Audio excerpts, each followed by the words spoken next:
So England's World Cup qualifying campaign is over, and it seems a decent time to take stock ahead of the main event in North America next summer, for which England are one of the main contenders as far as Star Sports Bet are concerned. So here are my big takeaways of what we've learned from the Thomas Tuchel era so far and what is still to lie ahead.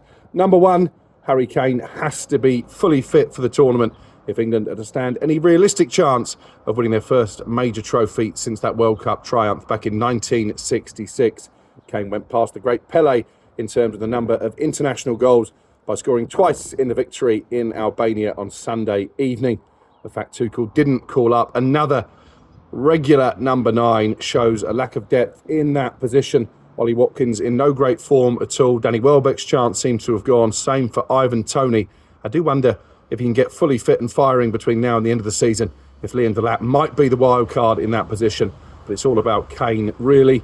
Number 2, Nico O'Reilly has moved a big step closer to cementing his place on the plane. 2 very assured performances from the rookie Manchester City left-back, and that has become a bit of a problem position as far as Tuchel is concerned, with Miles Lewis-Kelly not playing regularly at club level. Dan Burn looking a little bit uncomfortable on the international stage, certainly in one of those full-back positions. So I think Nico O'Reilly has a great chance not only of being on the plane, but maybe even forcing his way into the starting 11.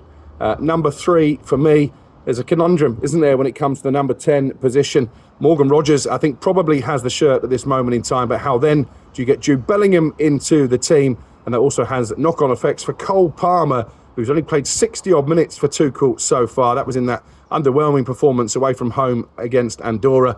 Obviously, Cole Palmer is struggling for fitness as well. As we sit here now, I think there's a very realistic chance he doesn't make England's World Cup squad, and that would have been unthinkable at the start of the season. And finally, in terms of Tuchel himself, well, they couldn't have done any more in qualifying. Won every game, didn't concede a goal, setting records aplenty along the way.